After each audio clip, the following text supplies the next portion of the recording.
Hello and welcome back to this episode of your Kingsport blog video update. I'm Jeff Fleming, City Manager of the City of Kingsport, and I'd like to give you a quick update on what's happening with the Board of Mayor and Alderman meetings. At the recent Board of Mayor and Alderman meetings, there was the Rotherwood greenbelt discussion. This has been bubbling through the system for some time, but now we have land acquisition on both sides of the old Rotherwood Bridge.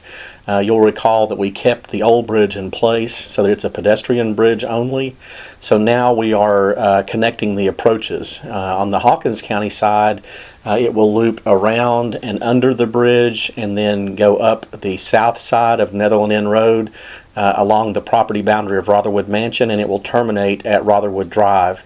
So it will provide a connection to a very large neighborhood, and then of course hopefully in the future we can continue to expand it west. On the Sullivan County side of the bridge, we will also be doing a similar loop at St. Charles Place. It will loop to the north and then go down under the bridge and then back to riverfront level and connect to the existing greenbelt.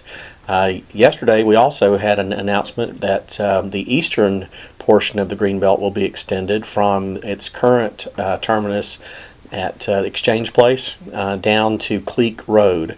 There will be a trailhead at the shopping center right across from Target behind Eastman Credit Union. You'll be able to park and then access the greenbelt at that location.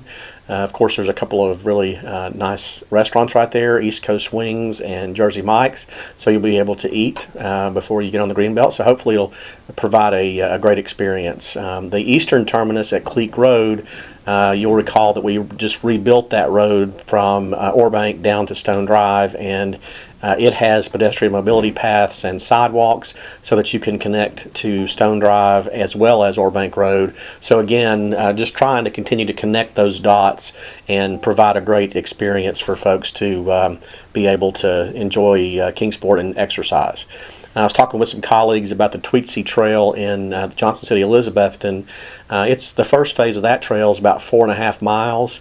To give you a comparison, the Kingsport Greenbelt is roughly 9 miles. So when the Tweetsie Trail is completed, it will also be about 9 miles. But it's actually the distance from downtown Johnson City to downtown Elizabethton. So again, this has been a project that's been moving through the system for 25 plus years, and sometimes I think we take it for granted, but it just continues to get better each and every day. So please get out and enjoy the Greenbelt.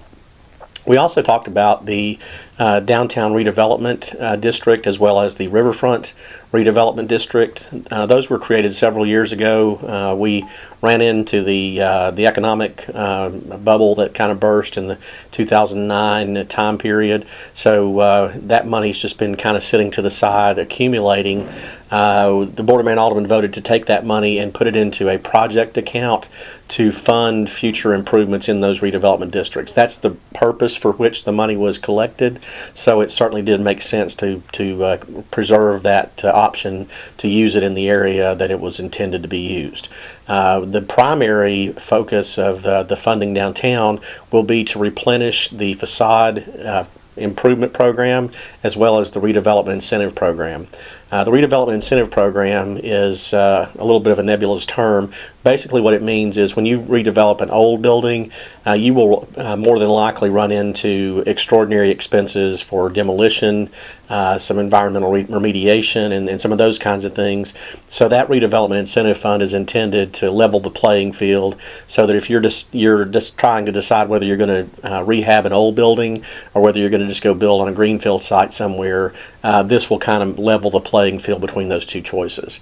That particular incentive is 10% of your total cost up to $200,000, so your maximum would be $20,000. And so if you've been around downtown lately, you'll see lots of construction going on. You'll see dumpsters in alleys and sometimes on the street where folks are tearing out old windows and old lumber, old flooring, and rehabbing those buildings. So it's an exciting time to be in Kingsport, and we just want to keep up that momentum. Also, the board discussed their intent regarding local healthcare systems. The resolution that was adopted by the board on a 3-2 vote basically encouraged both hospital systems in the region to take into consideration the economic impact and the local community impact on any decision that they may have made. That may seem like an obvious thing that they would do anyway, but it's just something that all of the regional governments decided that they wanted to adopt, just to show their support for this type of decision making. I know it's a tough time nationally for our healthcare systems, and I'm sure that our locals do the right thing. Also, there was a minor revision to the neighborhood traffic management plan. That's commonly called traffic calming or speed bumps. We have taken a very conservative approach about that in Kingsport, and so what we're mainly interested in is who is opposed to having those on their street. When we go into a neighborhood and take a vote, we had been saying that if you did not return your ballot, that you were in favor of the road traffic calming. The board changed that to where it's only those who voted. So you will have to turn in your ballot in the future, and they'll be counted just like any other election. And the break point is if 30% are opposed. So if you have 30% no votes to traffic calming, it will not happen. So you do have to have an overwhelming majority of folks supporting it before it does happen. We also limit traffic calming in Kingsport to streets that have 1,000 trips per day or more. So that also further limits eligible streets that are eligible to be in the program. So a little tweak to that program. Now Lewis Lane was had already moved through the system, and so the board decided to go ahead and recognize the outcome of that vote, and speed bumps will be installed on Lewis Lane over in the Allendale area of Kingsport. But any future applications will have to follow this new protocol. The Carousel Roundhouse in downtown Kingsport has been finalized now. We expect it to be completed in the spring of next year, in 2015. If you've been by lately, you've seen some of the construction equipment is mobilized, and they're currently removing the old driveway that served Food City. The realigned driveway is now complete, and the reconnection to Arch Street.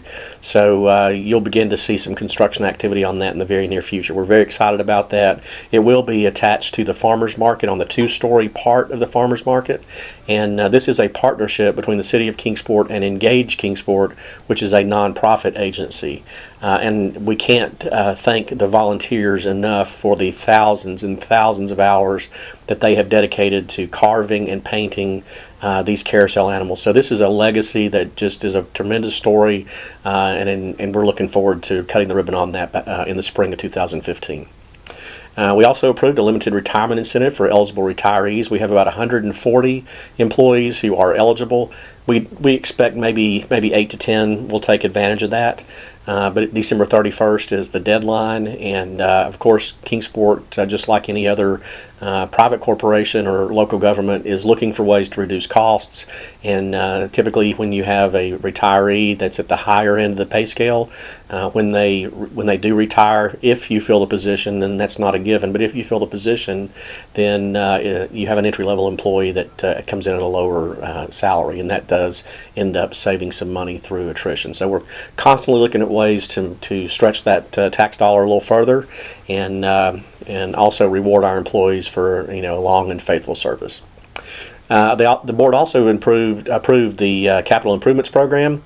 Borrowed $26.3 million in bonds to implement local improvements. $9.5 million of that is water and sewer bonds, and those go to fulfill annexation commitments primarily in the Colonial Heights area. So I think the real message there is that when we do annex an area, we follow through on our commitment with our plan of services to make sure that we do provide services in the time frame that we said we would. So what that involves is replacing water lines so that they can accommodate fire hydrants and fire flow, as well as the installation of sewer lines where sewer lines did not exist before. So that's $9.5 million of the total, and then the rest of it is the general obligation bonds. for the general fund, and that includes mainly streets, parks, and safety. This year is what we're focusing on. We're also we've budgeted some money for land acquisition at Riverbend Park. That will provide some capital that the developer can use to build roads at that location, but in return the city gets a riverfront park at that site. $1.15 million for school improvements, $2 million for the 800 megahertz radio system. That is, a once in a career expenditure, but it will make sure that we have emergency communication that is state of the art going forward. Also, a ladder truck for fire department. That's again once in a career kind of purchase, but it'll last 25 years. But it's very needed to be sure that we can provide the emergency response as necessary. Also this year, the board was very concerned about paving. $750,000 was put into paving from cash and $1 million from bonds. So $1.75 million is going toward paving local roads. Now that is over and above the paving that has been done by the state on Stone Drive, Lynn Garden Drive, Center Street, and then also local discretionary state funds that are being used on Lincoln Street, as well as other projects. $1.2 million was budgeted for Sullivan Street. So Sullivan Street will be improved from Clinchfield to just shy of Church Circle, and that was another high priority for our board. $500,000 was also put towards Main Street, which will be improved from Cherokee down to Clay Street, which is basically the 4-block stretch in the vicinity of the train station. That's your quick update. I'm Jeff Fleming, Kingsport City Manager, and you can follow me at kingsportblogger.com.